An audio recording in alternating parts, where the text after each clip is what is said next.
함께 만드는 언론 미디어 협동조합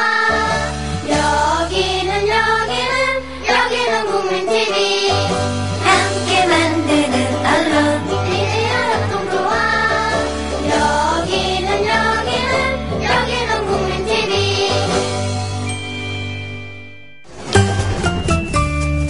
귀로만 듣던 국민TV의 팟캐스트를 이제 보이는 라디오로 시작합니다. 국민TV 광고를 모집합니다. 조합원과 비조합원 여러분, 자신이 속해 있는 기업과 사업체, 그리고 알리고 싶은 모든 것들 다 좋습니다. 광고를 원하시는 분은 신청해주세요. 홈페이지 kukmin.tv, 국민.tv 또는 지역번호 02-3144-0933번으로 연락주세요. 여러분의 많은 참여 바랍니다.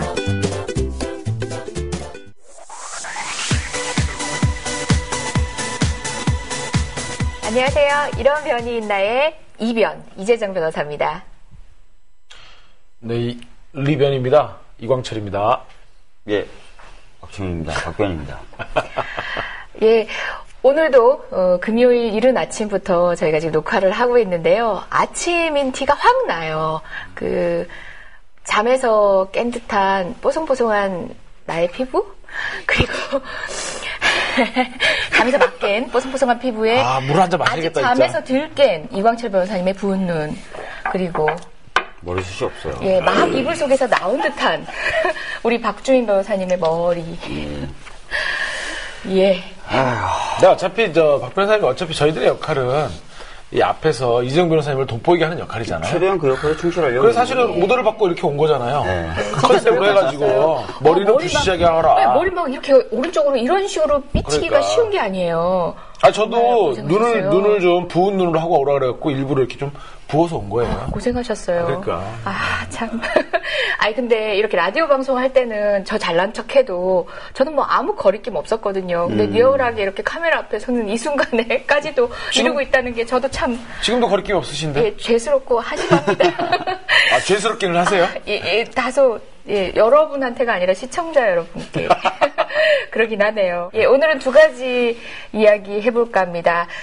오늘 녹화하고 있는 금요일 바로 새벽에 전해졌던 뉴스인데요. 조희영 교육감님 국민참여재판으로 진행됐던 사건의 선고 결과가 어제 새벽에 있었습니다. 관련된 이야기 잠시 한번 해보고요. 그 다음에 세월호 현장에서 경찰의 과잉 진압 논란이 있었죠. 특히 그 가운데 휴대폰 압수수색이 대부분의 연행자들한테서 있었다는 증언이 있고요. 또 관련해서 차벽, 기타 등등해서 여러 가지 인권 침해적 요소에 대한 논의들이 많이 현재 있습니다. 법률적으로 한번 짚어볼 필요가 있겠고요. 특히 집시법 전문 변호사이신 우리 박주민 변호사님이 전체적 관점에서 어떻게 조망을 해야 되는지에 대해서 아주 성실히 말씀 주실 겁니다. 먼저 조희영 교육감님, 네. 그 선고 소식 정말 심장이 쫄깃쫄깃해지면서 기다렸었는데 듣고 어떤 코멘트도 쉽지 않았어요. 이제 저도 페이스북에 결과가 어떻게 되냐는 글만 올려보다가 결과를 듣고는 어떤 말도 하지 못하겠더라고요. 특히 국민참여재판으로 진행이 됐던 사건이라 더더욱 그런 마음이 더하긴 했는데 그 부분에 대해서 의문을 가지고 여러 가지 고민들을 하고 계시는 시청자 여러분도 많으실 것 같아요. 일단 사건의 내용 그리고 재판에서 이제 변호인 측에서 했던 주장들이나 이제 검찰 특히 또 고승덕 고승덕 변호사가 증인으로 나와서 했던 얘기들, 그런 에피소드들 좀 일련의 시간 경과 순으로 정리를 해서 이광철 변호사님께서 한번 말씀 주시겠어요? 네. 이재정 변호사님부터 지정을 받았기 때문에 제가 말씀드리는 것으로 하겠습니다. 작년에 동시 지방선거 때 이제 지방교육청의 교육감 선거도 같이 치러졌었잖아요. 예. 그래서 서울시 교육감 이제 후보로 이른바 이제 교육감은 정당 표방이 금지되어 있기 때문에 그렇죠. 소위 이제 진보 교육감, 보수 교육감 이랬는데 그래가지고 문용린 후보 나왔고 고승덕 후보 나왔고 그리고 조희연 후보가 출마를 했었죠. 이 과정에서 아마 이제 기억이 생생하시겠지만 고승덕 후보 같은 경우에는 그 두 딸이 이제 아버지가 자기를 버렸다. 캔디. 네, 그렇죠. 외로워도 슬퍼도. 네, 그래가지고 이제 그런 일들이 이제 정말 교육감 선거의 지형을 바꿀 정도로 큰 이제 화제가 됐었고 이제 그런 과정에서 또 후보자들 간에 정말 난타전 가까운 그런 이제 의혹 제기들이 있었는데 고승덕 후보가 조희연 후보에 대해서 통합진보당 경기동부와의 뭐 관계 뭐 이런 거 해명해라. 예. 뭐 그다음에 아들 병역 문제도 해명해라 이제 이랬고 예, 의혹이 있다 그렇죠. 해명해달라 이렇게 그런 했었죠. 과정에서 이제 그 두 딸 문제가 고승덕 후보 쪽에서 터지게 되니까 조희연 후보도 그 이전에 이제 그 뉴스타파의 기자께서 그 트위터에 올렸던 미국 영주권을 보유하고 있다는 의혹에 대해서 고승덕 후보가 해명하라. 이제 이렇게 기자회견을 통해서 이제 사실 뭐 의혹이 있는데 그렇죠. 해명하라. 맞불을 이렇게 놓는 식으로 아마 이렇게 그랬던 것 의혹을 같아요. 제기를 했죠.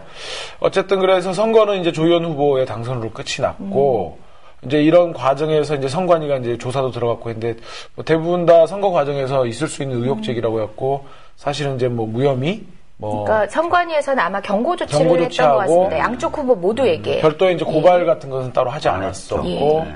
근데 이제 경찰이 수사에 들어가가지고 경찰도 이제 무혐의 의견으로 송치를 했던 것 같고요.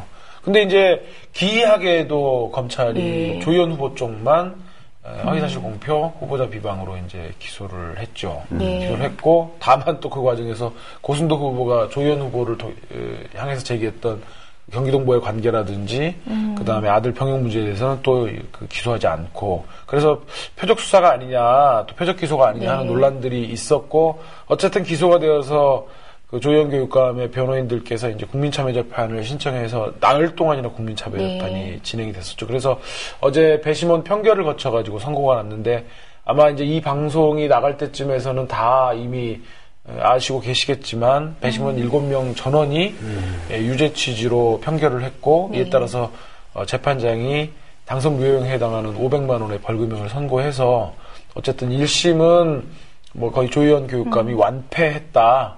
지금 그래서 종편들 난리 났죠. 호떡집에 불난 듯. 예, 그래가지고 심지어는 뭐 이제 좀 이따 말씀도 나오겠지만은 교육감 직선제가 이대로 더 좋은가 하는 뭐 동아일보용으로 아침자 사설도 있었고 그래서 논란들이 굉장히 일파만파로 진행되고 있는 것 같습니다.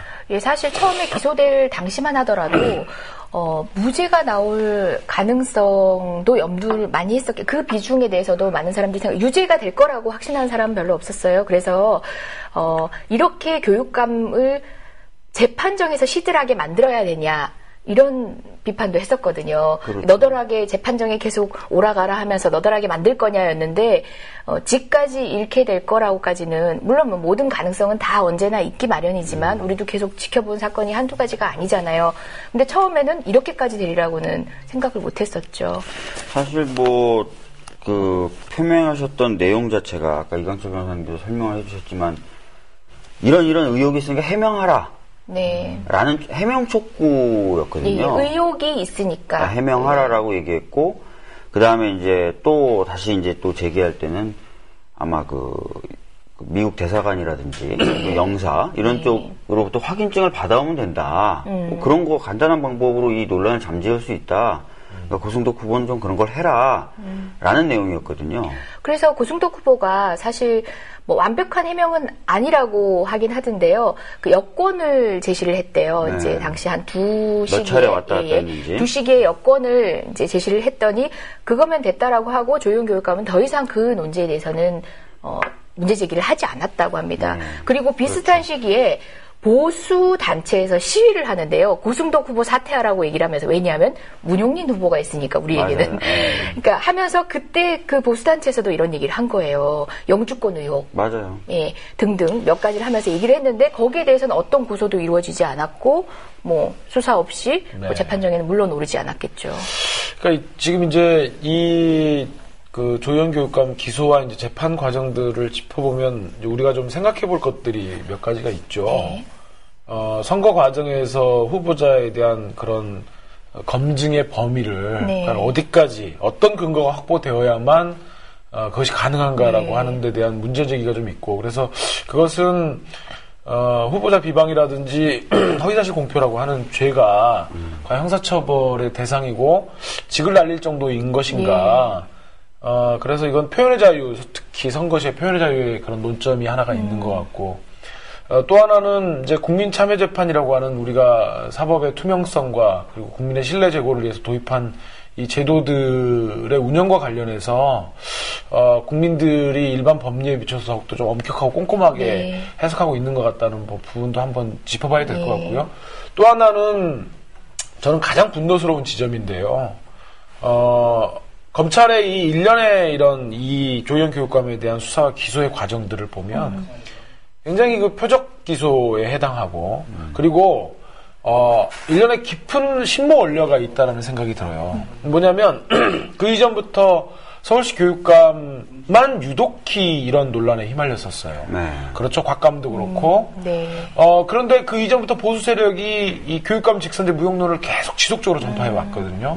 그래서 저는 검찰이 특별히 표적 기소도 문제지만 이러한 서울시 교육감 특히 이 지방자치라든지 지방교육자치의 어떤 상징에 네. 해당하는 이 서울시 교육감만을 집중적으로 기소를 하고 그 과정을 통해서 교육감 직선제 무용론이라고 하는 보수 쪽의 담론들을 계속 뒷받침하는 역할들을 해오지 않았는가 하는 점에서 이 검찰의 이 양아치스러운 행태가 특별히 저는 좀 분노스럽다는 생각이 좀 듭니다. 결과적으로는 이제 발맞추고 있는 셈이 됐고, 뭐 말씀하신 대로 동아일보라든지 보수 언론에서는 벌써부터 불 지피고 있는 상황이긴 하죠. 검찰이 이거 기소하면서 사실은 공소시효가 선고는 6개월인가 그렇죠? 네. 하루 남겨놓고 갑자기 기소를 했잖아요. 네. 그래서 기소를 안 할 거라고 다들 봤다가 하루 남겨놓고 기소를 해서 야 진짜 뭔가 있구나라는 생각을 했어요. 근데 약간 당황스러운 게 지금 국참에서 배심원 7명이 모두 유죄다라고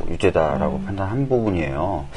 그래서 저는 개인적으로 그래서 이게 아마 국참의 어떤 결과는 또 존중돼야 되고 네. 특히나 7명 전원이 합치된 의견을 보였기 네. 때문에 항소심하고 대법원에서도 이 결과 그냥 갈 것 같다라는 예상이 드네요. 조희연 교육감은 어제 뭐 기자회견을 통해서 항소심과 대법원을 통해서 뭐 결과가 달라질 수 있다라고 기자회견을 하셨다고 하지만 현실적으로 좀 어려운 것이 아닌가라는 생각이 드네요. 네. 그 국민참여재판에 대해서, 그러니까 저도 여기 있는 박주민 변호사님과 같이 낙곰수 재판, 국민참여재판을 통해서 어려운 설득의 결과였지만 결국 무죄로 이끌어냈다는 경험은 있지 않습니까? 그리고 그 당시에 국민이 고뇌하고 판단을 하는데 얼마나 엄중하고 스스로 무거웠는지를 현장에서 지켜봤기 때문에 국민들이 직업법관에 비해서 결코 경솔하지 않고 그렇죠. 그 상식의 수준은 우리 법이 궁극적으로 지향하는 바와 일치한다라고 저도 확신을 하고 있는 사람입니다. 그런데 그 사건 이후에 제가 다른 사건 진행을 국민참여재판으로 했었는데요. 방송에서 한번 말씀드린 적이 있었는지 모르겠는데 이봉균 판사, 네, 예, 이봉균 한번 판사가 이제 법관이었어요. 당시 재판부였는데. 이거 정말 판사의 경향도 굉장히 중요하구나. 왜냐하면 국민참여재판의 배심원들은 이게 판사가 전문성을 내세웠을 때는 스스로 양보를 하더라고요. 국민만한 게 없어라는 그런 확신을 조금 무너뜨리는 방식으로 판사가 계속 관여를 하기 시작하니까 이 영역은 특히 공직선거법과 같은 영역은 법률적으로 굉장히 미묘한 부분이 있어서 내가 헤아리기에는 좀 너무 전문적이야 라고 생각하게끔 만들더라고요. 그 당시 재판정에서 이봉규 판사는 충분히 주장할 수 있는 변호인의 법리를 제어하고 그 방향이 아닌 검찰 쪽의 법리에 조금 힘을 실어주는 듯한 진행이었거든요. 그 결과 저희도 7대 빵이었습니다. 사실 7대 빵이라는 것 자체가 저는 좀 충격적이었던 게 그렇게 균질할 수 없는 사안이었거든요. 그러니까 다른 의견들이 있을 수밖에 없는 사안이었는데 그렇게 된 것은 저는 그 당시에 재판부의 관여라고 생각을 했었어요. 근데 이제 이 사건 같은 경우는 뭐 섣불리 얘기할 수 없는 사안이긴 한데 저도 지금 뭐 짐작이고 뭐 다양한 가능성에 대해서는 좀 더 고민을 깊이 하고 정보들도 좀 취합해서 얘기를 할 내용이지만 국민참여재판에 대해서 한없이 폭격해대던 시기가 있지 않습니까? 낙곰수 재판 직후에. 그러면서 국민들로 하여금 온정주의라든지 뭐 그런 것들, 피고인을 무조건 풀어주는 사람이라는 이미지를 갖게끔 유도를 했어요. 특히 배심원 선정 과정에서 검찰이 사용하는 질문지들이 그렇게 온정적으로 흘러서는 안 된다라는 걸 가이드하는 질문지들이 굉장히 많았거든요. 그러니까 배심원을 선정할 때, 선정하고 배제하고 할 때. 근데 그 상황에서 국민들이 혹여나, 이제 저의 우려는 혹여나, 나는 이렇게 감정적으로 해서는 안 된다. 피고인을 엄벌하고 법을 좀 더 엄격하게 해석해야 된다라는 기제로 작용하지 않았을지 그런 일련의 경향들에도 조금 원인을 찾을 수 있지 않나 생각도 합니다. 네. 근데 이제 저는 그랬던 것 같아요. 뭐 제가 재판 과정을 참관하거나 그러지 않아서 쉽게 말씀드리기는 어렵지만 공직선거 과정에서의 문제 제기가 조금 경솔하지 않았느냐라는 배심원들의 판단이 있었던 것 같습니다. 그러니까 당시에 이제 아마 검찰도 그 부분을 어필한 것 같은데, 그러니까 뉴스타파의 그 기자의 이제 트위터에 올라온 것들이 사실 근거라면 거의 유일한 근거였잖아요. 그런 것이었는데 그게 아마 검찰도 그렇게 얘기한 것 같더라고요.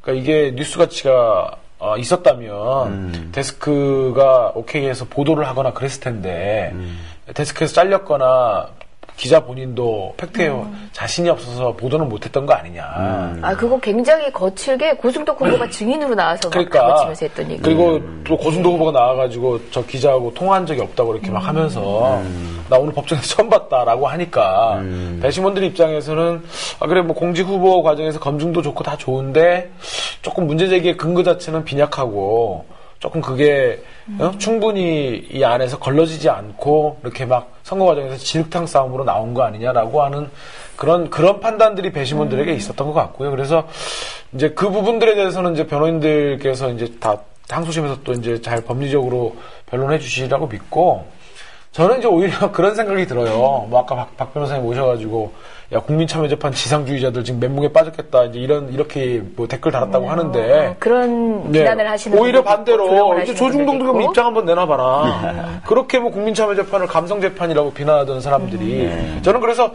오히려 이제 이것이 조희연 교육감의 당시 문제 제기가 민주주의 선거에서 어떤 좀 타당한 측면이 있었냐, 뭐 경솔한 측면이 있었냐 하는 판단은 이제 항소심에서 또 하더라도 저는 이번 참여재판을 계기로 해서 국민들이 이 국민참여재판에서 감성으로 임하는 것이 결코 아니다라는 부분들을 우리 특히 국민참여재판을 좀 경원시하는 분들이 주의 있게 받아들이고 그래서 국민참여재판이 더욱더 좀 내실화되고 기속력을 부여하는 방향으로 제도를 발전시켜 나갔으면 하는 바람이 있습니다. 조희연 교육감의 희생으로 국민참여재판이 살아나는? 어떻게. 지방교육자치는 날라가고. 아니, 저희는 어쨌든 국참의 결론이, 국민참여재판을 저희가 줄여서 국참이라고 하는데요. 국참의 결론에 이제 왜 이럴까 하는 고민들이 지금 뭐 법조인들 사이에서도 지금 일파만파 있습니다. 그런데 다 떠나서 본질적으로 공직선거법 자체가 내포한 문제고, 선거 과정에서 검증을 한다는 정도가 아까 이광철 변호사님께서 말씀하셨듯이 법정에서 무죄 증명을 하는 정도까지, 유죄 입증을 하는 정도가, 그 정도의 증명력을 과연 요해야지만 의혹을 제기할 수 있는 건지. 그러니까 정치 영역은 정치적 책임이라고 해서 법과는 무관한 책임이라는 게 있는 거고, 의혹들에 대해서조차도 어느 정도의 소명을 통해서 국민의 오해를 불식시켜줄 수 있는 의무도 있고 그 책임을 다해야 되는 게 또 선거운동판이지 않습니까? 그런 차원에서 공직선거법의 규율 자체를 다시 한번 고민해야 될 시기인 것 같아요. 허위사실 유포 뭐 이런 것들이 아까도 봤지만 누구는 기소하고 누구는 기소하지 않고, 그런 방식으로 자기 맘대로 할 수 있는 상황에서는 코에 걸면 코걸이, 귀에 걸면 귀걸이로 정치적으로 악용될 수 있는 여지가 있고, 어떤 후보든 간에 자유롭게 얘기할 수 있는 선거라는 것은 민주주의 꽃이라고 상투적인 얘기하잖아요. 그 공간에서 자유롭게 공방이 오갈 수 있도록 법에서는 규제를 조금 후퇴해야 되는 상황인 것 같아요. 그런 입법론적인 고민도 병행해야 될 것 같습니다. 네. 그렇네요. 예, 그러면은 조희연 교육감님 문제 이제 우리 계속 고민하기로 하고요. 뭐 여기서 이제 넘어가는 음악 같은 건 없나요? 띵 띠리딩 띵 뭐 이런. 그 순간 딱 나와요. 그러니까 뭐가 깔리겠죠 뭐. 지난주 이제 연이어 세월호 촛불 집회가 있었는데요. 그 유족과 국민이 하나된 마음으로 또 이제 주기 자체가 저희가 추모하는 주기이기도 하고요. 말 그대로 우리가 제사를 지내고 죽은 사람과 교감하는 그런 주간입니다. 그러니까 막연한 시위의 현장이 아니라 추모의 장이었습니다. 그 장을 어떻게 보면 우리나라에서는 그렇게 돌아가신 분들의 예를 다하는 것을 가장 성스러운 예의로 생각하고 있는데 그 장을 이렇게 만들어버렸습니다. 인권 침해 논란이 많았었는데요. 박 변호사님 어떤 방식으로 경찰의 공권력 행사가 있었던 거죠? 그러니까 16일 집회하고 18일 집회 두 번의 집회가 있었던 거예요. 그러니까 16일 날은 다들 아시다시피 이제 세월호 참사 1주기입니다. 근데 가족분들은 1주기 이틀 전에 이미 청와대 공문을 정식으로 접수를 했었어요. 뭐라고 접수했냐면 지금 시행령이 문제가 되고 있으니까 시행령을 철회하고 그다음에 인양에 대해서도 명백한 어떤 입장 발표가 없었으니까 그 당시에는요. 명백한 입장 발표를 해주고 요 두 가지를 좀 정부가 하면은 우리가 공식 추모제를 진행하고 정부 관계자의 참석도 허용하겠다라고 얘기를 했어요. 그렇지 않으면 사실상 추모는 무의미하다는 거죠. 그렇죠. 논리는 이런 거였죠. 그 아이들 죽어갈 때 못 도와줘서 미안했는데 1년이 다 돼가는데 사실상 밝혀진 것도 없고 아무것도 결정된 게 없으니까 부끄럽다 지금. 근데 어떻게 우리가 추모를 하냐. 그래서 정부가 그런 입장을 내주면 아이들한테 안 부끄러우니까 추모를 좀 하고 정부가 그거조차도 못 해준다 그러면 부끄러운 모습으로 어떻게 아이들 추모하겠다고 하겠냐. 그래서 그런 입장을 밝히신 거예요. 근데 16일 2시였어요. 그 시한이. 근데 2시까지 대통령이 이제 평목항 방문해가지고 인양에 대해서는 좀 명백한 의사를 밝혔지만 시행령에 대한 언급은 없었습니다. 네. 그래서 추모제를 취소했어요. 그러니까 부모님들은 사실상 그 일주기 때 꽃조차도 자기 아이들한테 못 준 거예요. 그러고서 그날 저녁에 서울에 올라와서 서울광장에서 이제 문화제를 하고 꽃을 다 들고 국화꽃을 들고 광화문에 설치되어 있는 임시 분향소에 꽃을 주러 가신 거예요. 유일하게 꽃을 줄 수 있는 기회였습니다. 자기 자식과 식구들에게. 경찰이 근데 차벽으로 다 막았어요. 그래서 결과적으로 광화문으로 이동할 수가 없는 상황이 벌어졌고 그 상황에서 일부 가족분들이 항의하는 의미에서 몇몇 분들이 3, 3, 5 이동해가지고 그 경복궁 광화문 그 누각 앞에 까지 가셨는데 거기서 경찰에 막힌 거예요. 그래서 거기 그냥 앉으셨어요. 거기서 주저앉으셔서 16일 밤 하루 보내시고 또 하루 보내셔서 18일이 됐는데 이제 18일 날 사실은 16일 날 차벽을 닫혔던 차벽을 뺀 게 아니라 차벽의 대부분을 유지한 상태였어요. 근데 18일 날 오후 12시 40분 뭐 1시 이 무렵부터 가족분들이 그 광화문 누각 앞에 있는 쪽을 차벽으로 완전히 메우려고 경찰이 했었어요. 그러니까 당연히 가족분들은 거기에 항의하고 심지어 몇몇 가족분들은 극도로 흥분한 상태에서 버스 위로 올라가셔서 막 항의를 하셨어요. 경찰 버스에. 그러니까 밑에 매트리스를 깔고 경찰들이 올라가서 다 떨어뜨리고 목을 조르면서 연행을 해갔죠. 그 장면 봤습니다. 그 과정에서 한 10분의 유가족이 연행이 되셨고 그 소식이 아마 서울광장에서 집회를 진행 중이던 사람들에게 실시간으로 전달이 됐나 봐요. 그러니까 그렇죠. 그분들이 집회는 무슨 집회냐. 지금 유가족분들이 연행되고 있다는데 때려치자. 막 이렇게 항의가 쏟아지자 집회 주최측도 어쩔 수가 없었죠. 중단을 한 상황에서 이분들이 이제 급하게 광화문 광장을 통해서 그 경복궁 쪽으로 이동을 하려고 했었고, 근데 그때 이미 다 차벽은 쳐져 있는 상태였습니다. 이동이 불가능한 상태로. 그래서 충돌이 벌어지면서 소위 말하는 18일 집회가 이제 거기서 광화문 광장에서 벌어지게 된 거죠. 그런 상황이 된 건데 그 다음날 경찰은 이제 브리핑을 했어요. 그러니까 19일 날 브리핑을 열어서 그 당시에 어떤 집회 참가자들의 행위가 굉장한 폭력 행위였다.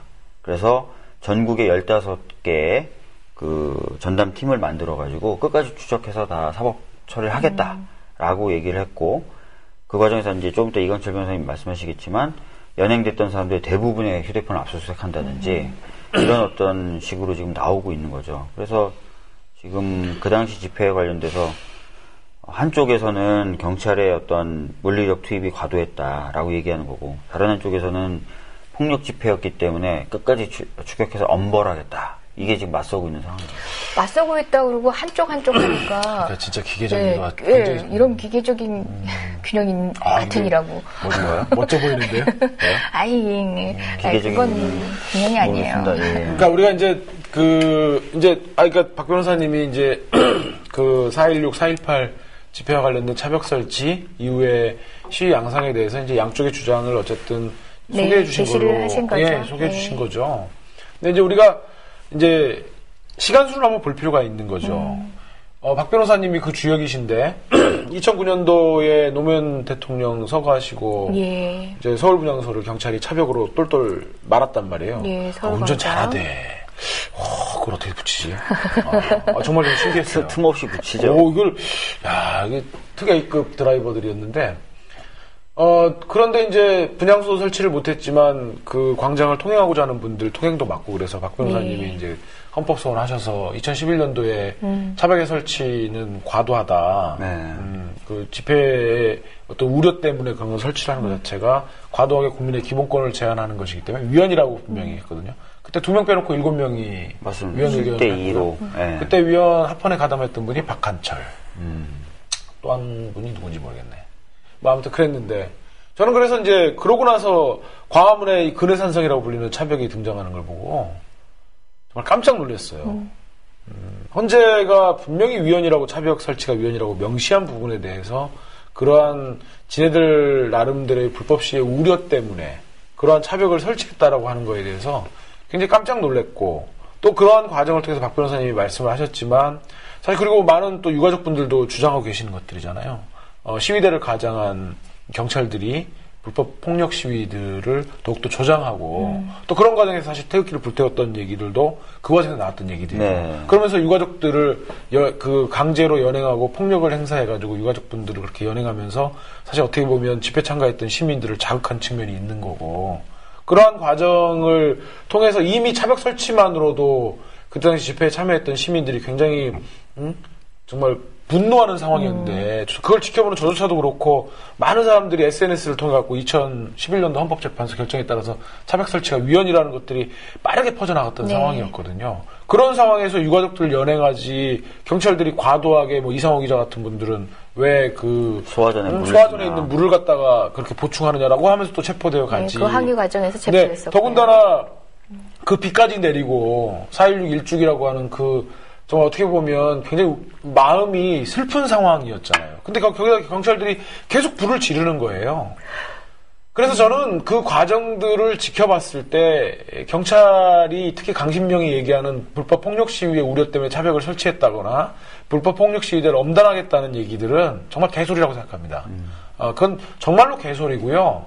오히려 수사를 받아야 할 사람은 강신명을 포함한 차벽 설치와 그날 집회 시위를 진압하는 과정에 있었던 지휘 라인은 전부 다 형사처벌과 민사상 손해배상 청구를 저는 해야 된다고 생각해요. 맞습니다. 그 차벽 설치가 이제 기존에 우리 법원의 판단과 어긋나는 것뿐만 아니라 해산 명령을 하는 것 역시도 박 변호사님 그렇지 않습니까? 미신고 집회일지라도 그 집회에 대해서 해산 명령을 할 수 있는 게 아니잖아요. 맞습니다. 그러니까 위법 집회가 불법 집회가 아니기 때문에 그 얘기도 한번 해주시죠. 그러니까 우리 판례가 우리 대법원이 있죠? 집회나 시위는 기본적으로 범죄 행위가 아니라 기본적으로 기본권 행사이기 때문에 불법 집회라고 해서 바로 금지하거나 해산하면 안 된다는 판례를 계속 내고 있어요. 그러니까 미신고 집회라고 그렇죠. 해서 미신고 집회, 불법 집회인데 바로 해산하면 안 된다고 돼 있고 신고 범위를 일탈한 집회, 이건 불법 집회입니다. 근데 해산하면 안 된다고 얘기하고 있어요. 그 다음에 심지어 경찰이 금지를 한 집회도 이것도 불법 집회인데 그 집회도 바로 해산하거나 금지해서는 안 된다고 돼 있어요. 그러니까 그러면 언제 해산하느냐? 실질적으로 어떤 물리적인 폭력들이 발생한다거나 해서 질서가 발생했을 때 거의 이제 실질적으로 발생하거나 정말 목전에 그런 위험이 닥쳐서 어쩔 수 없을 때 비로소 해산을 하라는 거예요. 현저하게 위험이 정확히 얘기하면 불법 집회를 하더라도 경찰은 지켜보고 있으라는 거예요. 지켜보고 있다가 뭔가 일이 정말 뭔가 발생하겠다 또는 진짜 발생했다라고 할 때 비로소 금지하거나 해산을 하라는 거거든요. 그 지금같이 불법 집회를 대처하기 위해서 샤드를 쫙 나열했다. 이건 마이너리티 리포트인 거네요. 그래서 그 경찰이 브리핑을 하면서 자기네들은 차벽을 4시 20분에 쳤다라고 얘기하고 있어요. 오후 4시 20분에. 그러니까 거리로 막 사람들이 쏟아져서 막 세종문화회관 앞으로 몰려들 때 자기네들이 쳤다는 건데 사실 말이 안 되죠. 아까도 말씀드렸지만 16일 날 쳤었던 차벽이 거의 그대로 남아있는 상태였고 이미 오후 제가 말씀드렸던 것처럼 12시 40분, 1시, 2시 그 사이에 경복궁 쪽에 있는 차벽은 나머지 구멍들 다 메우고 있는 상황이었어요. 그래서 가족분들이 거기다 저항하다 연행되셨던 거거든요. 그 시간에 그렇게 미리 친 것도 문제이지만 시민들이 거리로 몰려 나온다고 해서 그걸 칠 수도 없는데 위법의 징표로 볼 수도 자기네들이 막 몰려 나오니까 그걸 보고 그때서야 이거 쳐야 된다라고 생각해서 그때 쳤다. 그래서 헌법재판소가 얘기하는 명백하고 현존한 위험이 있고 그 위험이 차벽 설치 이외의 방법으로는 방어할 수 없는 상황이라고 자기네들 판단했다라고 얘기하는데 그 전부터 다 미리 치고 있었다는 거예요. 뿐만 아니라 그 체증하는 거 있잖아요. 이제 체증 카메라 이렇게 우리 셀카봉처럼 이런 봉 막 올려가지고 그거 찍고 있는 것도 늘 이제 시위대를 이렇게 좀 자극하는 요소가 되긴 하는데 맞아요. 물론 그거는 침해죠. 인권 침해잖아요. 맞습니다. 우리 초상권을 침해하는 거고 나를 잠재적 범죄자로 보는 건데 마찬가지 요건이 적용되는 거죠. 맞아요. 그러니까 위법이라는 것이 현존하거나 또는 아니에요. 다릅니다. 예. 이거는 더 엄격해요. 아, 예. 더 엄격한데 배워봅시다. 예. 배워봅시다. 네. 99년도가 98년도 대법원 판례에서는 사진 촬영이 영장이 필요한 거냐 안 하는 거냐에 대해서 설시를 해요. 근데 원칙적으로 영장이 필요하다고 합니다. 네. 영장이 없을 때는 어떤 경우냐? 지금 범죄가 벌어지고 있는데 사진 촬영 말고 다른 증거 수집 방법이 없다. 근데 시기에 대해서 뭐라고 얘기하냐면요. 지금 범죄가 벌어지고 있거나 범죄가 벌어진 직후여야 돼요. 직후? 그러니까 위험성이... 앞부분이 없어요. 아, 범죄 그래요? 전이 없습니다. 그 판결문의 내용을 자세히 읽어보면. 그런가요? 범죄가 벌어지고 있거나 범죄가 벌어진 직후라고 설치가 돼 있어요. 그렇기 때문에 명백하고 현존한 위험이 있다거나 목전의 위험이 있다거나 이거하고 다릅니다. 아, 목전의 위험 되는 거 아니에요? 저 현장에서 사진 찍으면은 내려 이렇게 얘기하면서 이제 그 얘기를 막 해요. 이 사람들이 지금 당장 이제 위험한 군중도 아닌데 그런 우려가 있는 것도 아닌데 이렇게 얘기했는데 좀 정정을 해서. 네. 예. 저도 사실은 막연하게 네. 목전의 위험이 있으면 차라리 할 수 있다고 생각했는데 예. 그 판결문을 자세히 읽어보시면 맞습니다. 그 사전 부분은 없고요. 현재 범죄가 현재 진행 중이거나 직후만 있어요. 그렇습니까? 다시 네. 한번 확인을 제가 해야겠습니다. 틀릴 수도 있지만 한번 네. 그래서 실제로 저희가 사진 체증에 대해서 그때 서울경찰청장을 직권남용으로 권리행사방해로 형사 고소를 한 적이 있었어요. 네.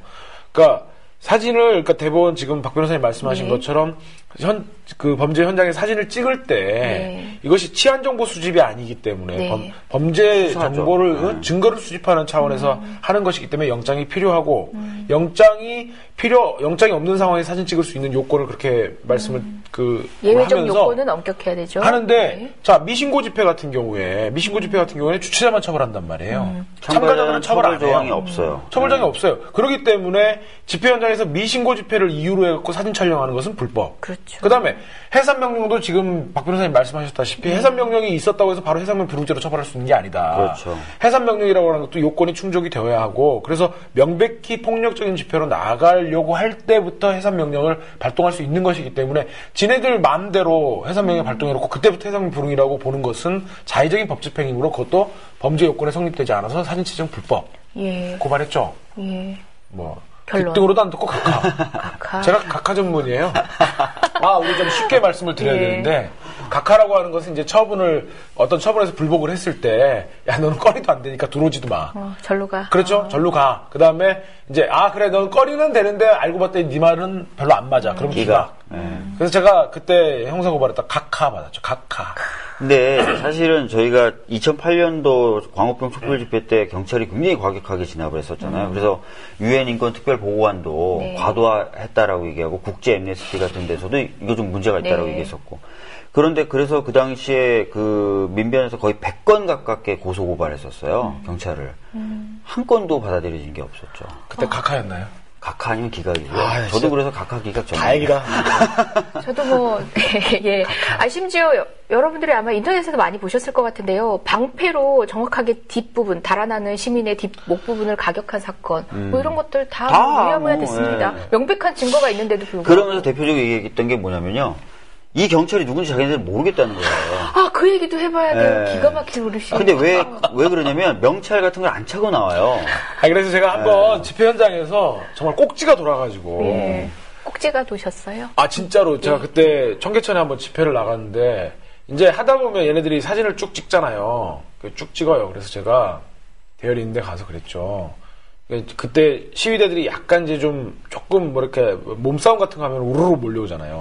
이 셀카 봉튼 애들이. 그래갖고 제가 그랬어요. 이렇게 경찰 너머에 셀카 봉튼 경찰한테 당신 소속이 어디냐? 소속과 이름이 뭐냐? 당신 그거 경찰 사진 찍는 거 불법인데 당신 소속과 이름을 빨리 밝혀달라. 내가 당신 형사 고발하겠다. 그런데 씩 웃으면서 계속 저를 노려보면서 이렇게 하는 거예요. 그래서 제가 그때 꼭지가 돌아갔거든요. 현행범 체포하겠다. 저 명백히 불법을 저지르고 있기 때문에 현행범 체포하겠다. 나 변호사다. 그랬더니 처음에 이제 내가 현행범 체포하겠다 그러니까 경찰 그 서 있던 사람들이 저를 미친놈 취급하죠. 저 새끼 뭐냐. 저 또라이 아니냐 그러더니 변호사라고 하니까 멈칫하는 거예요. 그러더니 싹 사라질 텐데. 걔는 이제 싹 사라지고. 항상 그래요. 네, 싹 사라지고 얘네들은 가시라고. 가시라고. 제가 그때 정말 열받은 거예요. 항상 그래요. 예. 문제 제기를 막 하잖아요. 근데 이 사람 문제 제기하는 사람 말이 맞는 거 같잖아요. 그럼 문제 제기 당한 경찰이 싹 사라집니다. 그리고 대우로 다시 정리해요. 그런 상황에서도 내가 변호사다 얘기하는데도 불구하고 귀등으로도 안 듣고 제가 연예인이셨죠. 이번에 차벽 있을 때요. 예. 차벽 차 밑으로 엄청 많이 다녔습니다. 네. 다닐 수가 없어요. 아무리 변호사라 그래도. 예. 이 연예인은 안 되셨으나 어쨌든 그쪽에서 이제 귀등으로도 안 그나마 들은 분이고 이제 우리 하나 이제 말씀하고 죄송합니다. 우리 이재정 변호사님 팬들한테 진행자가 그러니까, 뭐 권위가 없어요. 그러니까 이재정 변호사님 팬들한테 또 엄청 씹히겠네 또. 없어요. 그러니까 이번에 이제 저 사진 채증한 부분에서 헌법소원 지금 가 있는 게 하나 있잖아요. 그래서 헌법재판소가 좀 우리가 참 언제 또 헌법재판소한테도 이렇게 답답해요. 굽신거려야 돼? 그러니까 기대를 한다는 거 자체가. 사진 채증 자체가 지금 헌법재판소에 가 있으니까 사진 채증이 허용되는 그런 기준에 대해서 헌법적인 기준들을 내가 진짜 굴욕적이다. 헌재한테 내가. 네. 자, 이제 그러면 권영우 변호사님 얘기해 드리겠습니까? 네네네. 되겠습니까? 저는 뭐. 두 분의 양해를 구해야 되는 이 정말 할까? 무기력한 진행자. 이거 한번 보여줘, 이거 한번. 이건 내가 이런 권위가 있는 사람인데 그러니까, 정말 공부로부터 지령받는 사람인데. 국정원 요원 같아, 국정원 요원. 가오가 안 살아, 가오가. 우리 권영국 변호사님, 참 거리의 변호사라는 타이틀의 원조 아니십니까? 이게 세컨이고. 답답해요, 진짜. 예. 이제 또 연예인이 되셨습니다. 지금 현재도 재판을 받고 있는 중이셨고, 특히 그 쌍용차의 친구로 현장에서 함께 하시면서, 또 시민들의 그 집회의 자유, 시위의 자유를 보호하시는 측면에서 최성년 경비과장하고 맞짱을 뜨시다가 또 지금 현재 재판을 받고 계신 건데, 그쪽에선 정말 권영국 변호사님의 변호사 딱지를 떼는 게 목표가 아닌가 하는 느낌이 들 정도로 가혹해요. 연예인이 되신 건 또 그렇다 쳐요. 구속영장 청구를 했습니다. 마찬가지로 그 현장에 또 계셨죠? 예. 그러니까 뭐 다 아시겠지만 이제 4월 18일 날 세월호 집회 과정에서 권영국 변호사님이 인권 침해 감시단 조끼를 입고 현장에서 이제 인권 침해 감시 활동을 했었죠. 경찰들이 너무나 과격하게 시민들을 처우하고 막 잡아가고 하는 부분에 대해서 이제 좀 현장에서 항의를 하다가 현행범으로 체포가 됐고, 말씀하신 것처럼 권영국이라는 인간의 변호사 딱지를 우리가 떼고야 말겠다라는 벌써 두 번째죠. 영장 청구한 게. 세 번째. 세 번째. 죄송합니다. 영장 청구 벌써 세 번째인데, 그래서 이번에 이제 화요일 날 오후에 3시에 이제 영장 심사가 열려가지고. 그러니까 영장을 발부할 건지 말 건지를 법원에서 판단하는. 네, 그렇게 쉽게 설명해 주셔야 돼요. 그래서 영장 심사가 이제 오후 3시에 열려서 그 전날 이제 저희 민변 변호사님들한테는 이제 그 회원 공지를 통해서 전달이 됐죠. 내일 영장 심사가 있으니까 회원님들 참여를 바란다 그래서 저도 이제 선임계를 보냈고, 사실 오후에 저도 다른 좀 일이 있어가지고 영장 심사에는 좀 들어가기는 좀 어려웠던 상황인데 마침 그 일정이 조금 짧게 끝났어요. 근데 이제 전화가 왔더라고요. 지금 뭐 영장심사에 들어가시는 변호사님들이 몇 분 안 돼가지고 조금 시간이 되시면 나와달라고 그래서 저도 그래서 허겁지겁 갔는데 가봤더니 34분이 이제 계셨던 거예요. 그래가지고 이제 있는데 그날 같이 영장이 청구되신 다른 분들은 이제 심사를 먼저 하겠다고 해서 권영국 변호사님 사건은 그거 끝나고 한다고 그래갖고 이제 잠깐 이제 안에 있다가 복도에 나와가지고 대기하는 장면. 변호사님들이 대기하고 대기하는 장면 이제 사진을 찍어갖고 제가 조금 너무 뭐랄까요 비애스럽기도 하고 또 그런 상황에서 우리 권영국 변호사님에 대해서 이렇게 다들 바쁜 변호사들이 현장에 이렇게 34분이나 모여있다라는 게 조금 기껍고 자랑스럽기도 해서 제가 페이스북에다가 이제 사진을 올렸고 어쨌든 그날 영장은 기각되어가지고 권영국 변호사님은 자유의 몸이 되셨죠. 근데 이제 그걸 갖고 어제 조선일보가 이광철 변호사님의 페이스북 사진과 무단 내용을 도용하면서 가지고 내용 가지고 뭐라고 그랬냐면 민변 시위장 같았던 영장 실질심사 법정 하면서 그 사진을 딱 올려놓고 그래갖고 경찰관들 말을 인용해가지고 뭐 위세를 과시할 목적 아니었겠냐. 늘 그러니까 뭐 이제 새롭지도 않다 뭐 있다 이런 식으로 조롱하고 비아냥대면서 때로 몰려와 뭐 이런 식의 그런 보도를 했었죠. 어쨌든 그런 여러 가지 것들을 보면서 참 저는 어쨌든 뭐 슬프기도 했지만 슬프고 분노스럽기도 했지만 또 우리 민변 변호사님들이 그렇게 또 모여가지고 같이 이렇게 하는 것들을 보면서 굉장히 마음은 또 기껍기도 했습니다. 5분이 영장이 청구됐었고요. 권영구 변호사님도 계셨지만 5분에 대해서 탄원서를 받았어요. 네. 시민 굉장히 많이 탄원서를 받았는데 몇 시간 만에 거의 6만 명에 육박하는 사람들이 그 참여를 탄원을 했고 세월호 가족분들도 208분이 그 탄원을 해주셨어요. 그러니까 이것은 아마 그날 집회가 굉장히 경찰이 과도하게 진압했었다는 걸 반증하는 것이자 지금 검찰의 어떤 영장 청구 자체가 굉장히 과도하고 정치적인 것이라는 걸 좀 보여준 하나의 반증이었던 것 같아요. 늘 국제 인권단체의 어떤 코멘트를 저희가 활용하는 것도 참 그렇긴 한데 너무 당연한 상식의 수준이지만 그렇게 활용하지 않으면 또 이제 의문을 제기하신 분들이 많으니까 이번에도 뭐 국제 엠네스티 조사관이 그렇죠. 경고 아닌 경고를 했었죠. 현장 상황들을 어쨌든 체크를 하고 판단을 해본 결과 진압이 과잉됐었고 국민의 인권 침해가 과도했다라고 얘기를 그리고 했다고 합니다. 오늘 보니까 4월 20일이 또 장애인의 날이었어요.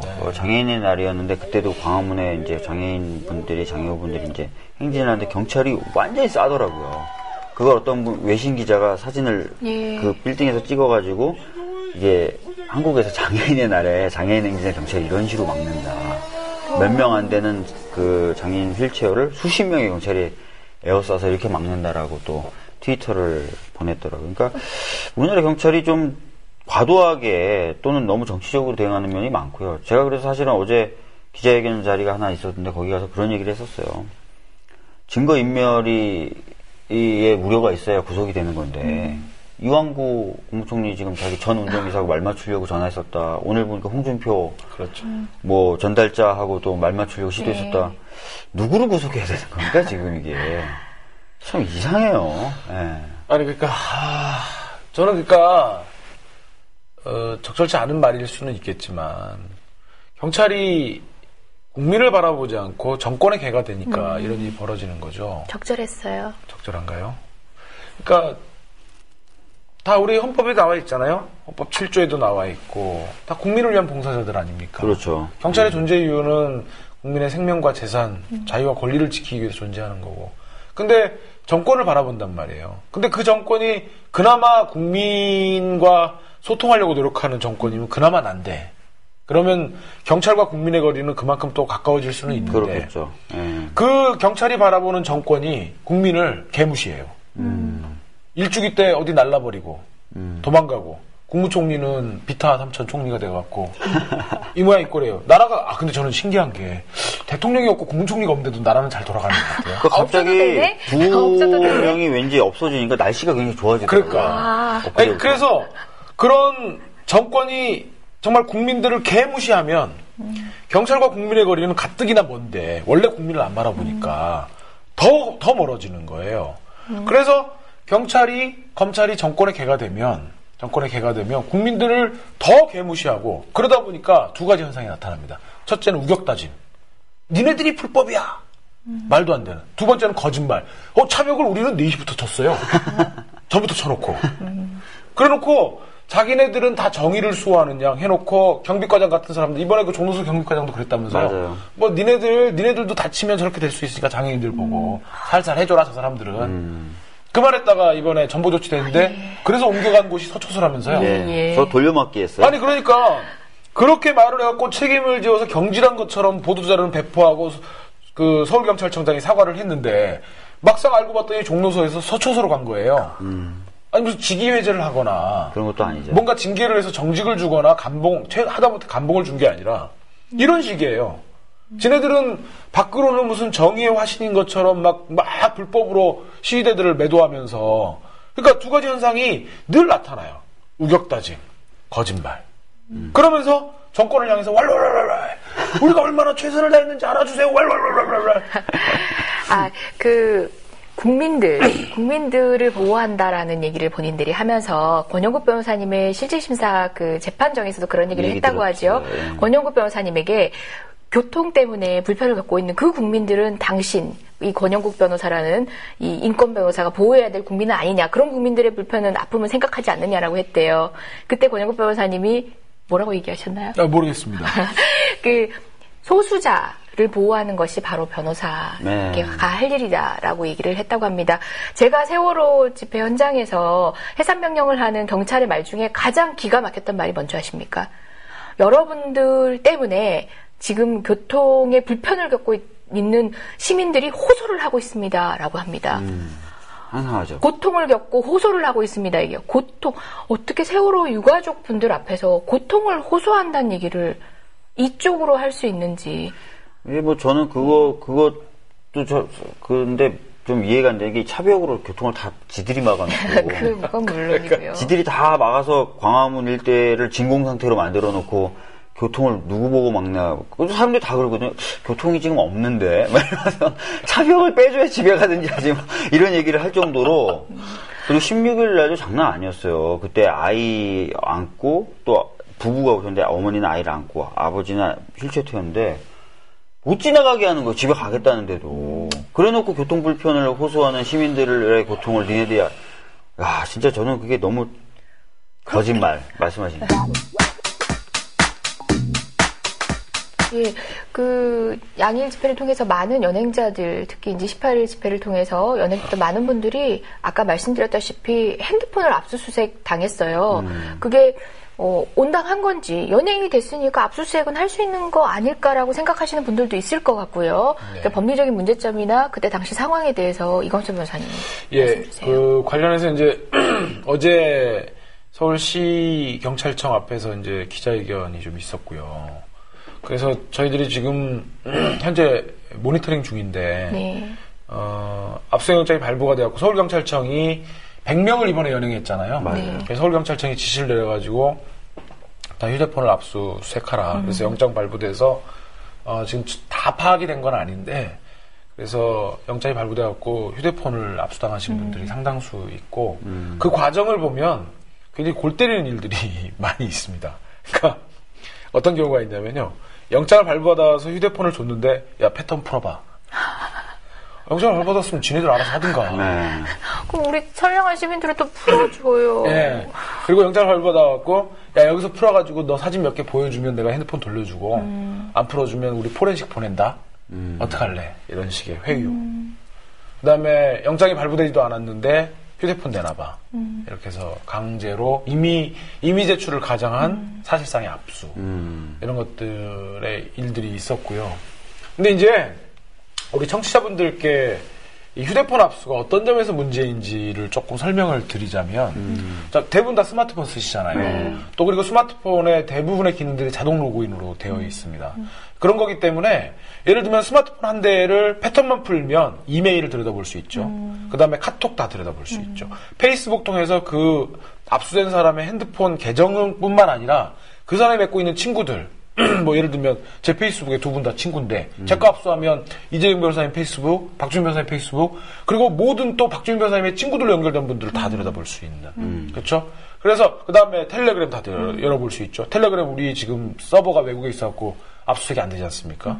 그래서 이런 일들이 벌어지는 거예요. 하나의 키가 되는 거죠. 맞는 그렇죠. 키가. 네. 이 스마트폰이라고 하는 것이 그 이전의 기기하고 달리 그 담고 있는 정보가 너무나 방대해요. 시간적으로도 굉장히 오래되고. 그런데 기껏 미신고 집회라든지 이런 거 집회 하나 참석했다라는 사실을 입증하기 위해서 그 많은 방대한 자료들을 들여다본다고 하는 건 이건 말이 안 되는 거예요. 어제 집회 나오신 피해자분 한 분이 우리 엄마 아빠도 아직 못 본 내 이메일을 경찰이 들여다본다고 생각하니까 너무나 오싹하고 그렇다라는 거예요.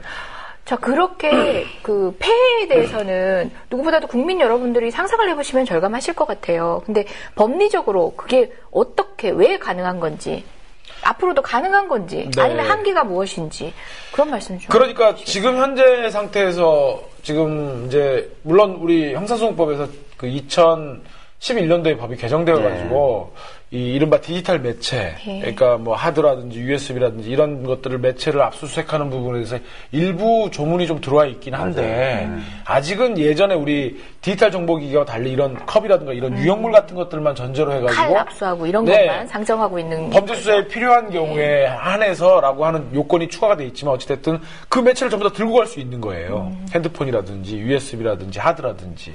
그래서 지금 현재로서는 그렇게 디지털 기기에 대한 그런 정보 침해가 프라이버시 침해가 워낙 현저함에도 불구하고 현재 입법으로서는 그런 것들을 가져갈 수 있는 상태고 더군다나 체포 현장에서의 압수수색을 통해 가지고 영장 없이도 압수수색할 수 있는 원래는 영장이 필요한데 이 사람을 체포해 갈 때는 이 사람의 소지품에 대해서는 네. 압수를 할 수 있는 그럴 수 있는 이제 길도 열려져 있고 그래서 지금 어쨌든 그렇게는 되어 있지만 다만 2011년도 대법원 판례에 네. 비추어 가지고 어떤 범죄 혐의와 관련되지 않는 그런 정보들을 디지털 기기 안에서의 정보를 열어보는 것은 그리고 그걸 추출하는 것은 위법하다라는 대법원 판례는 있습니다. 그렇죠. 그리고 그 압수의 전 과정을 통해서 그 디지털 정보 기기의 당사자가 입회를 하고 또 의견을 개진하게 되면 그것들을 받아들여야 한다라고 하는 대법원 판례가 있기 때문에 그래서 저희가 어제 급하게 이제 기자회견을 하고 또 의견서를 서울경찰청의 담당자한테 전달을 했는데 요지가 뭐였냐면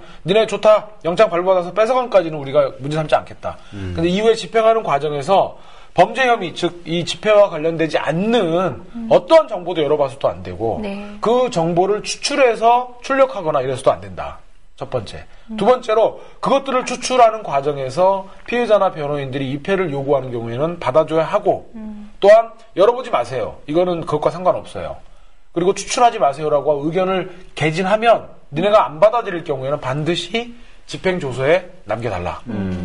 이렇게 저희가 요구했고 만약에 이거 받아들이지 않으면 우리가 대법원 판례와 형사소송법의 규정에 최소한으로 요구하는 것인데 받아들이지 않으면 니네 앞으로 월급 가압류하겠다. 각오해라. 예, 사실 그 메일 계정, 그러니까 메일 계정을 압수수색 같은 거 할 때요. 언제부터 언제까지의 내용을 뭐 어떤 범죄 목적으로 이렇게 관련된 내용만 해야 된다 이런 식으로 법원도 영장을 구체적으로 적잖아요. 근데 스마트폰에 대해서는 스마트폰 하나만 덜렁해버리면 기간 제한도 없고 내용에 대한 제한도 없이 다 볼 수 있다는 얘기인 거잖아요. 그렇죠. 예. 그러니까 이게 어디서 사실은 비롯된 거냐면 작년에 벌어졌던 카톡 사태 때문에 벌어진 일이에요. 그러니까 카톡에 대해서 얘네들이 감청영장 가지고 와도 그동안 다 받아왔단 말이에요. 근데 그때 사이버 망명이 벌어지면서 카톡이 더 이상 감청영장으로는 안 해주겠다라고 하고 그럼 압수영장을 해야 되는데 보관기간도 2, 3일로 줄여버리겠다고 하니까 압수영장도 실효가 없으니까 이제 얘네들이 아주 보다 손쉽게 핸드폰을 입수해가지고 그걸로 이 SNS를 들여다보겠다는 발상으로 지금 나온 거예요. 굉장히 위헌적인 발상이죠. 만약 그런 상황에 처한 시민들은 어떻게 대처를 하면 되나요? 원래는 필요한 걸 이미징하고 나서는 바로 환부 또는 가환부를 해줘야 되고요. 돌려달라. 네, 그다음 그거를 신청하면 그렇게 하도록 돼 있어요. 디지털 장비에 대해서는 경찰이 사실은 그런 내규를 갖고 있죠. 그래서 가환부 신청서를 쓰면은 필요한 정보 이미징 뜨고 돌려주게 돼 있고, 이미징 뜨는 과정에서는 말씀하신 대로 변호인과 당사자 참여해서 그건 안 된다, 이건 된다, 이런 식으로 해가지고 이미징 뜨는 거죠. 관여를 저희가 어제 이제 그 기자회견을 하면서 시민들에게 행동 요령을 배포해드렸어요. 자, 첫 번째. 핸드폰에는 반드시 비밀번호나 패턴을 걸어놔야 된다. 그 다음에 핸드폰에 개별적으로 자동 로그인 기능은 조금 번거롭더라도 집회 나갈 때만이라도 자동 로그인 기능을 해제해서 그때그때마다 로그인하게 만들도록 하는 것이 좋겠다. 첫 번째. 그래서 핸드폰 보안을 철저히 하시는 게 좋겠다. 두 번째로 아까 말씀드렸다시피 만약에 핸드폰을 현장에서 뺏으려고 할 때 자, 체포 현장에서의 압수수색은 영장 없이 가능하지만 체포 현장을 벗어난 시간적 장소로 벗어난 다음에는 영장이 있어야만 되기 때문에 영장이 없는 한은 호송포스트라든지 경찰에 가서는 핸드폰을 압수수색을 할 때 영장을 반드시 요구해라. 자, 중요한 내용입니다. 여러분들이 집회 현장에서 그러니까 연예인이 되던 당시 핸드폰을 압수수색하는 건 상관없지만 호송차 안 그리고 경찰서에 가서 이번에도 대부분 뭐 경찰서에 가서도 이렇게 이미지 당연히 줘야 되는 줄 알고 실질적으로 법률적 의미로는 내가 준 거. 그러니까 당사자가 줬기 때문에 받았다 이렇게 얘기하는 형국이 벌어졌는데 그때는 영장 없이는 굳이 줄 필요가 없다는 얘기죠. 물론입니다. 그리고 아까 말씀드린 대로 핸드폰을 압수당했을 때는 반드시 원본의 영장 제시를 요구해라. 예. 영장 갖고 와봐라. 내가 좀 봐야겠다. 막 팩스본 4번 안 되고, 4번 안 되고. 도장 꽝, 꽝 찍어서 예. 그 영장을 반드시 꼼꼼히 확인하시고 범죄 혐의와 관련이 있어서 영장을 집행하는 것인지를 반드시 확인해라. 예. 영장에 보면 제한 같은 게 있으니까 충분히 국문이 소화 가능한 분이라면은 읽어서 해독 가능하니까요. 그 제한 내에서 해야 된다라고 맞습니다. 요구를 하셔야 그리고 됩니다. 그 과정에서 경찰들이 이렇게 해요. 잘 보십시오. 자, 영장 제시한다. 이러거든요. 나 누구다 뭐 이런. 그러니까 제시했다.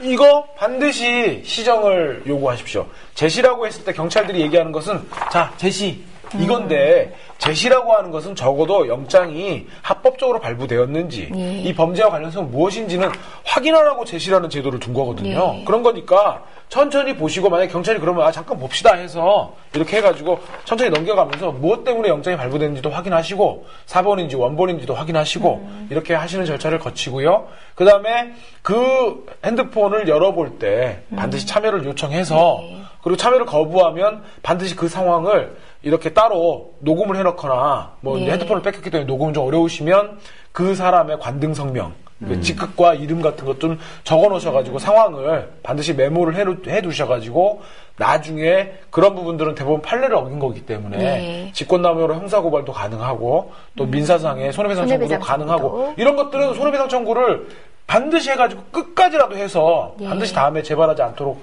해야 되는 것이니까요. 그리고 추출하는 과정에서 이것은 범죄 혐의와 관련이 없습니다라고 의견을 반드시 조서에 기재해달라고 요구하시면 됩니다. 그 대응 요령을 배포했다라고 하시는데요. 지금 이 방송 들으시는 분들도 뭐 다 기억 못하실 것 같아요. 어디서 저희가 그 내용들을 다시 확인할 수 있을까요? 사이버 긴급행동이라고 하는 그 인터넷에 검색을 해보시면 사이버 긴급행동. 그리고 이제 저희들이 행동 요령 이름이 정확한지는 모르겠는데 또 그렇게 해보시면 또 진보 네트워크 센터에 오시면 진보 네트워크 센터 웹페이지에서 그래서 사이버 긴급 행동은 이제 카톡 그 대응팀으로 지금 사이버 사찰을 금지하도록 해서 하는 활동들을 하고 있고요. 그래서 거기 오시면 그런 행동 요령들을 인터넷을 통해서 쉽게 접하실 수 있을 겁니다. 점점 국민들이 아셔야 되는 것들이 많아진다는 것 자체가 정말 슬픈 일이죠. 슬프죠. 네. 그러면서 국민들이 또 많이 알게 되시면 우리는 뭐 먹고 사나? 밥벌이가? 밥벌이가? 끊임없이 쟤네들도 뭔가 새로운 논리를 만들어낼 거예요. 그럼 우리는 계속 그걸로 먹고 사는 걸로? 예, 오늘 방송 여기까지입니다. 두 분 수고하셨고요. 청취자 여러분, 시청자 여러분, 감사합니다. 네, 감사합니다.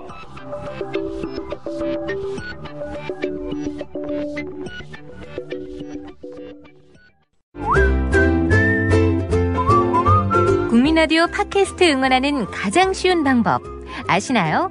다운로드하기, 별점 주기, 댓글 달기, 구독하기. 국민라디오 팟캐스트 널리 알리는 가장 쉬운 방법. 다운로드하기, 별점 주기, 댓글 달기, 구독하기. 기억하세요. 다운로드하기, 별점 주기, 댓글 달기, 구독하기.